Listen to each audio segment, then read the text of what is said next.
ನೀವೇನಾದರೂ ಕಾಮದ ವ್ಯಸನಕ್ಕೆ ಬಲಿಯಾಗಿದ್ದರೆ ಈ ವಿಡಿಯೋನ ಕೊನೆವರೆಗೂ ನೋಡಿ. ಇದೇನು ಕೆಟ್ಟ ವ್ಯಸನವಲ್ಲ, ಆದರೆ ಇದರ ಹಿಂದಿನ ಮಾನಸಿಕವು ಕೆಟ್ಟದಾಗಿದೆ. ನೀವೇನಾದರೂ ಈ 4 ವಿಷಯಗಳನ್ನು ತಿಳಿದರೆ ಇದರಿಂದ ಮುಕ್ತಿ ಹೊಂದುವುದು ಖಂಡಿತ.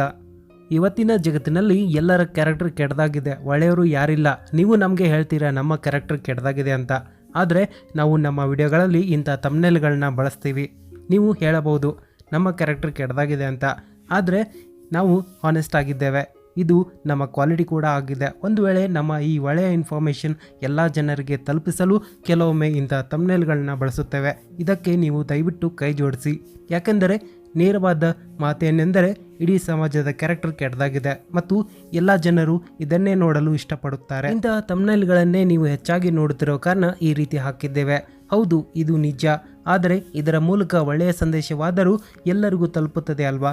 ನಮ್ಮ ವಿಡಿಯೋಸ್ನಲ್ಲಿ ತಪ್ಪು ಸಂದೇಶಗಳಂತೂ ಇರುವುದಿಲ್ಲ. ಸೊ ಪ್ಲೀಸ್ ಸಪೋರ್ಟ್ ಮಾಡಿ. ಮುಂದೊಂದು ದಿನ ಇಂಥ ಥಂಬ್ನೇಲ್ಗಳಿಗೆ ಮುಕ್ತಿಯಂತೂ ಸಿಗುತ್ತದೆ, ಇದನ್ನು ನಾವು ನಿಮಗೆ ಗ್ಯಾರಂಟಿ ನೀಡುತ್ತೇವೆ. ಹಾಗಾದರೆ ಬನ್ನಿ ಇವತ್ತಿನ ವಿಷಯದ ಬಗ್ಗೆ ತಿಳಿಸ್ತೀವಿ.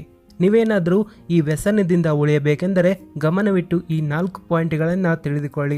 ನಂಬರ್ 1, ಒಂಟಿಯಾಗಿರುವುದನ್ನು ತಪ್ಪಿಸಿಕೊಳ್ಳಿ. ಹೌದು, ಅಂದರೆ ಇಂತಹ ಸಮಯದಲ್ಲಿ ನೀವು ಓದುತ್ತಿರುವುದಿಲ್ಲ, ಯಾವ ಕೆಲಸ ಮಾಡುತ್ತಿರುವುದಿಲ್ಲ ಮತ್ತು ಮೊಬೈಲ್ ಬಳಸುವ ಬದಲು ಟಿವಿ ನೋಡುವುದರ ಕಡೆ ಗಮನ ಹರಿಸಿ.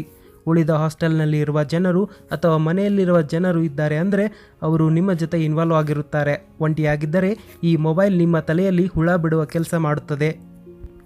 ಹಾಗಂತ ಮೊಬೈಲ್ ಬಳಕೆ ನಿಲ್ಲಿಸಿ ಅಂತ ಹೇಳುತ್ತಿಲ್ಲ, ನಾವು ಎಲ್ಲರೂ ಇದ್ದಾಗ ಬಳಸಿ ಅಂತ ಹೇಳ್ತಿದ್ದೇವೆ. ಮತ್ತು ಒಂದು ಮಾತು ನೆನಪಿನಲ್ಲಿಡಿ, ಒಳ್ಳೆಯ ವಿಷಯವನ್ನು ಮಾತ್ರ ಎಲ್ಲರೂ ಮುಂದೆ ಹಂಚಿಕೊಳ್ಳಬಹುದು. ತಪ್ಪುಗಳನ್ನು ಕೇವಲ ಒಂಟಿಯಾಗಿರೋ ವ್ಯಕ್ತಿಗಳೇ ಮಾಡುತ್ತಾರೆ. ಹಾಗಾಗಿ ಒಂಟಿಯಾಗಿದ್ದಾಗ ಮೊಬೈಲ್ದಿಂದ ದೂರವಿರಿ. ಸಾಯಂಕಾಲ ಕಸರತ್ತನ್ನು ಮಾಡಿ. ಹೌದು, ಇದು ಕೇಳಲು ನಿಮಗೆ ವಿಚಿತ್ರ ಅನಿಸಬಹುದು. ಯಾವುದೇ ಫಿಟ್ನೆಸ್ ಎಕ್ಸ್ಪರ್ಟ್ ನಿಮಗೆ ಮುಂಜಾನೆ ಎಕ್ಸರ್ಸೈಸ್ ಮಾಡಲು ಹೇಳುತ್ತಾರೆ, ಆದರೆ ನಾವು ಹೇಳ್ತೇವೆ ಸಾಯಂಕಾಲ ಮಾಡಿ ಅಂತ. ಯಾಕೆಂದರೆ ಇದರಿಂದ ನಿಮ್ಮ ವಿಚಾರವು ಹಸ್ತಮೈಥುನದಿಂದ ಪೂರ್ತಿಯಾಗಿ ಕಳೆದು ಬಿಡುತ್ತದೆ. ಇದು ತುಂಬಾ ಎಫೆಕ್ಟಿವ್ ಇದೆ.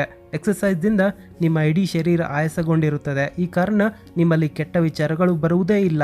ಹಾಗಾಗಿ ಸಾಯಂಕಾಲ ಎಕ್ಸರ್ಸೈಸ್ ಮಾಡಿ, ಇದರಿಂದ ನಿಮಗೂ ಒಳ್ಳೆಯದು. Number 3, stay busy. ಅಂದರೆ ಯಾವಾಗಲೂ ಬ್ಯುಸಿಯಾಗಿರಿ. ಮನಸ್ಸಿನಲ್ಲಿ ಕೇವಲ ಪ್ಲ್ಯಾನ್ಗಳನ್ನು ಮಾಡಬೇಡಿ. ಡೈರೆಕ್ಟಾಗಿ ಏನೇ ಮಾಡೋದಿದ್ದರೆ ಮಾಡಿ. ಸುಮ್ಮನೆ ಕೂರುವುದರಿಂದ ಏನೂ ಸಾಧ್ಯವಾಗುವುದಿಲ್ಲ.